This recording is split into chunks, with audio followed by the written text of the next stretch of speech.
Did you know that St. Luke's University Health Network, based in the Lehigh Valley, Pennsylvania, has been recognized by the U.S. government as the highest performing health system in the United States for quality? You heard right. St. Luke's #1 recognition affirms our status as the top leader among the most respected healthcare providers in the nation, including Houston Methodist and the Mayo Clinic. To state it simply, if you want to receive the best care when you go to a hospital, come to St. Luke's. Listen, all you New Yorkers. Excuse me, taxi. Okay, man, we're looking around. This is the 77 WABC minicast. Joining us now from Suffern, New York, where President Trump just wrapped up a huge, explosive, fantastic rally, is the chairman of the New York GOP, of course, our dear friend Ed Cox. Ed, fill us in. That we've been watching. This has been amazing. It was a tremendous rally here. The last time a president of the United States was here in Rockland County in Suffern was in 1976. It was President Ford, and here is President Trump. And I got to tell you, the county turned out. They really appreciated him here, and he rewarded them with just a terrific Trump speech, with all the variances of a Trump speech. Well, we've been watching it on television, and we've been listening to it, and he's getting extra good. He was very good. And, of course, he focused on the fact illegal immigrants who would be here who did terrible harm to people. The daughter of a family who was killed and brought the daughter up on the stage. It was very, very moving. And it says something with respect to what's going on here in New York, where sanctuary cities are going to protect illegal immigrants like that. You know, Ed, one of the other things he talked about crime, the shoplifting and the drugstores, and he talked about voter ID. I mean, he really hit on some other hot buttons. Oh, he absolutely did. And no men in women's sports. He brought that point home. I gotta say, that's just common sense.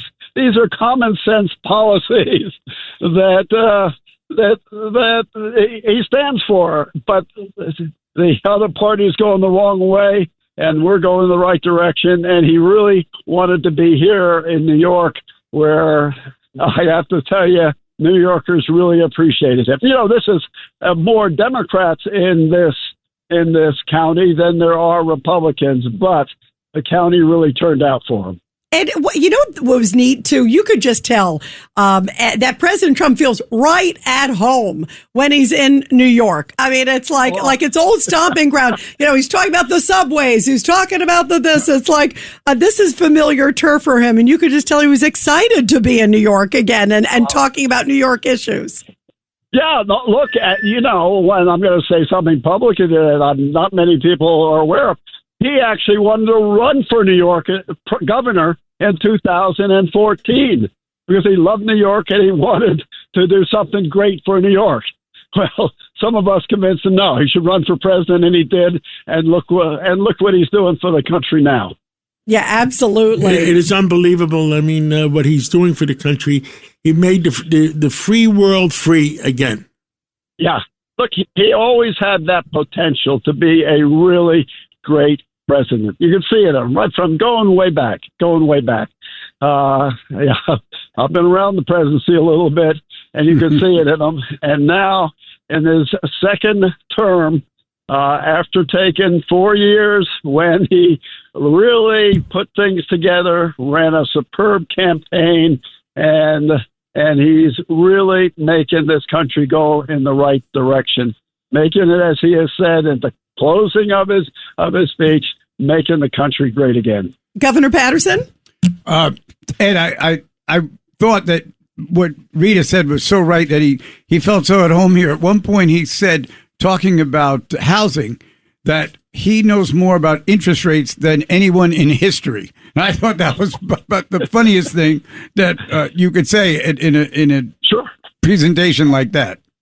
No, absolutely, because if you're building, like he rebuilt the Skyland, the skyscraper of New York, he built it. And so when you do it, real estate depends on interest rates, John, as you know that very well. I've been saying that for a long time. People can't get their homes. The average age went from like 29 to 40 when people could afford to buy homes because interest rates under the Biden administration, under Powell, went straight up. And they didn't have to go that high. Yeah, no, they didn't. Oh, and by the way, Mike Lawler gave a great speech. Of course, this is his district. He is here for Mike Lawler. Mike Lawler gave a great speech, and President Trump called him Mr. Salt because he raised the salt deduction from $10,000 to $40,000.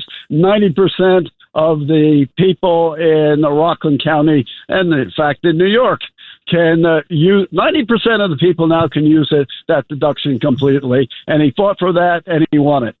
And he told the story about how he did it with the president, and the president said, "Yep, he did it."